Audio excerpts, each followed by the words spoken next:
जय गणेश। मैं पंडित दौलतराम सारस्वत इस चैनल पर आप सबका स्वागत करता हूं।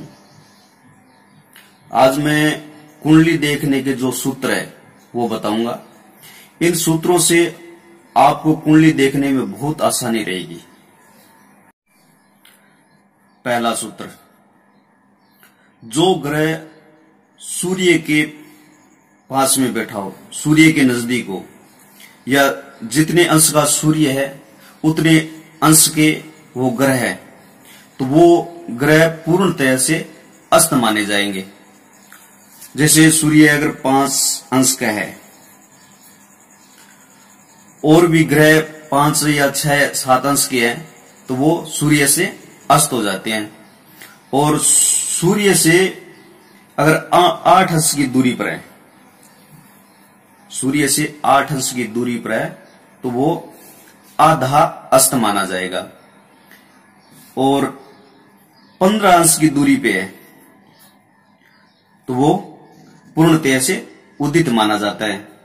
पूर्ण उदित ग्रह अपना पूरा प्रभाव देता है और अर्ध अस्त ग्रह वो आधा फल देता है, और जो पूर्ण अस्त ग्रह वो प्रभावहीन हो जाता है। ये सूर्य के समीप आने से इन ग्रहों की स्थिति है।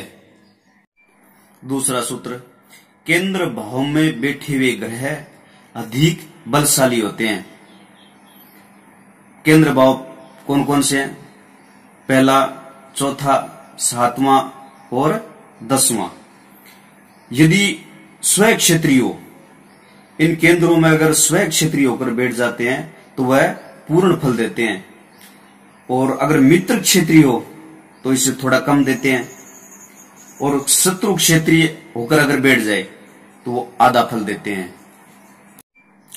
तीसरा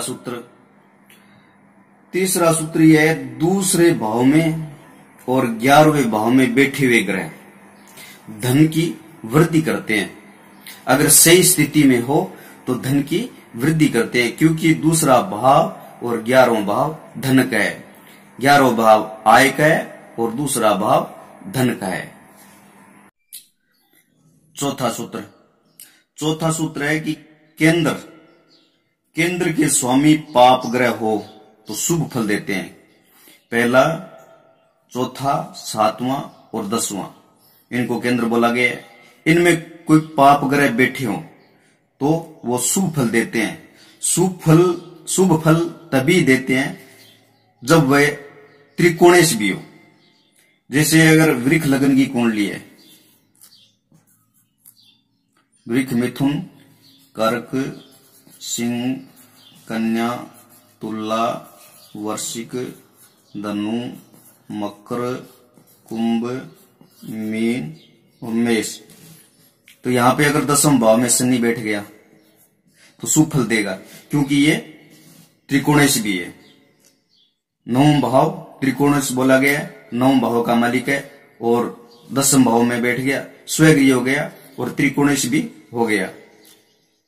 उसके बाद में दूसरा उदाहरण है, कर्क लगन की कुंडली है। कर्क, सिंह, कन्या, तुला, वृश्चिक, धनु, मकर, कुंभ, मीन, मेष और वृष और मिथुन।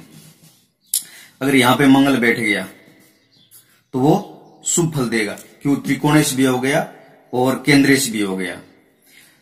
तीसरा उदाहरण है, सिंह लगन की कुंडली है। सिंह, कन्या, तुला, वृश्चिक, धनु, मकर, कुंभ, मीन, मेष, वृष, मिथुन और कर्क। अगर मंगल यहां बैठ गया तो ये त्रिकोणेश भी हो गया और केंद्रेश भी हो गया, 9वें भाव का मालिक हो गया और चतुर्थ भाव का भी मालिक हो गया, त्रिकोणेश भी हो गया और केंद्रेश भी हो गया। इसलिए ये ग्रह शुभ फल देते हैं। 5वां सूत्र, लग्ने से अधिक चतुर्थेश और चतुर्थेश से अधिक सप्तमेश और सप्तमेश से अधिक दशमेश शुभ फल देने में ये बलवान होते हैं। छठा सूत्र, पंचम भाव से नवम भाव अधिक बलवान होता है। सातवां सूत्र, लग्नेश और लगन दोनों अगर मजबूत हो, शुभ हो, तो कुंडली के अंदर अनेकों अनेक दोष दूर हो जाते हैं, क्योंकि लगन शरीर का कारक है और मस्तिष्क का कारक है। अगर शरीर में ज्ञान है और मन में उमंग है तो हर कार्य वो सार्थक सिद्ध करके दिखाता है। आठवां सूत्र, अष्टमेश सूर्य या चंद्रमा ये शुभ फल देते हैं। मंगल अगर अष्टमेश हो तो ये शुभ फल देता है, लेकिन लग्नेश भी साथ में होना चाहिए। लग्नेश और अष्टमेश हो मंगल तो शुभ फल देता है। अगर जैसे मेघ लगन की कुंडली है, मेघ, वृक्ष, मिथुन, कर्क, सिंह, कन्या, तुला और ये वृश्चिक राशि का मंगल अष्टम भाव में बैठ गया, अष्टमेश हो गया, तो ये शुभ फल देगा। अगर शुक्र बैठा है अष्टमेश और लग्नेश भी होना चाहिए, तो तुला लगन की कुंडली होगी, तुला, वृश्चिक, धनु, मकर, कुंभ, मीन, मेघ, वृक्ष, ये दूसरा, तो स्वगृह होकर बैठ गया शुक्र, तो ये शुभ फल देगा। अथवा अन्य ग्रह, चाहे पाप ग्रह हो चाहे शुभ ग्रह हो, वो सदैव अशुभ फल देते हैं, क्योंकि अष्टम भाव क्रूर संज्ञक माना गया है। अष्टम भाव को पालक तथा संगारक दोनों ही माना गया है। नौवां सूत्र, तीसरे भाव के स्वामी की महादशा या अंतरदशा, छठे भाव के स्वामी की महादशा या अंतरदशा, 11वें भाव के स्वामी की दशा या अंतरदशा आने पे कष्टदायी होती है, क्योंकि तीसरे भाव की महादशा आने पर अधिक परिश्रम करवाएगी। छठे भाव की महादशा आने पे बाधाएं उत्पन्न करती है, और 11वें भाव की महादशा आने पे शारीरिक कष्टदायी होती है। 10वां सूत्र,